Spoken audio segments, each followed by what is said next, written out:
तो फ्रेंड आज ऐसा क्या हुआ जो कि मुझे अपने आम का हरा भरा पेड़ खुद ही काटना पड़ा। तो चलो आगे ब्लॉग में बताता हूँ। तो अभी हो चुका था शहरी का टाइम। तो सुबह उठ जाता हूँ, सबसे पहले पहन लेता हूँ मैं डेनिम, क्योंकि सुबह सुबह लग रही थी हल्की सर्दी। सो फाइनली डेनिम पहनने के बाद मैं जाता हूँ सिंह के पास। सबसे पहले करता हूँ ब्रश, उसके बाद में धुल लेता हूँ मुँह। तो जल्दी जल्दी मुँह धो लेता हूँ, उसके बाद कर लेता हूँ शहरी।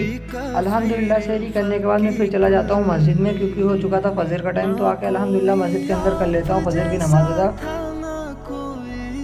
तो फाइनली फजर की नमाज अदा करने के बाद मैं फिर आ जाता हूँ घर, चल देता हूँ सोने। फिर सुबह सो के उठता हूँ, कुल्हाड़ी और खुरपी लेके मैं चल देता हूँ खेत की तरफ, क्योंकि अब्बू ने बताया था कि पेड़ में लगे हुए हैं कीड़े। तो मैं आ जाता हूँ बाग में। तो फ्रेंड ये थी मेरी बाग। बाग में आके उतार देता हूँ टी शर्ट। टी शर्ट उतारने के बाद मैं लग जाता हूँ काम पे। ऊपर की एक छाल उतार देता हूँ। छाल उतारने के बाद अब्बू बोलते हैं इसके अंदर डाली जाएगी चीनी। तो मैं फिर इसको देखने के बाद चल देता हूँ घर की तरफ, क्योंकि मुझे लेने जाना था चीनी। तो फाइनली घर आ चुका हूँ। घर आके मैं फटाक फटाक से ले लेता हूँ चीनी।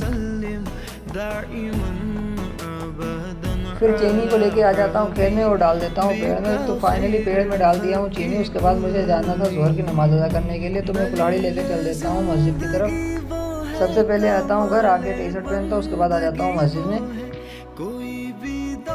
मस्जिद में आके कर लेता हूँ अल्हम्दुलिल्लाह जोहर की नमाज अदा। जोहर की नमाज अदा करने के बाद मैं कुछ देर पढ़ लेता हूँ कुरान शरीफ। तो कुछ देर कुरान शरीफ पढ़ने के बाद मैं फ्रेंड चला जाता हूँ घर की तरफ। तो आज के लिए बस इतना, मिलते हैं नेक्स्ट व्लॉग में। तब तक के लिए बाय बाय।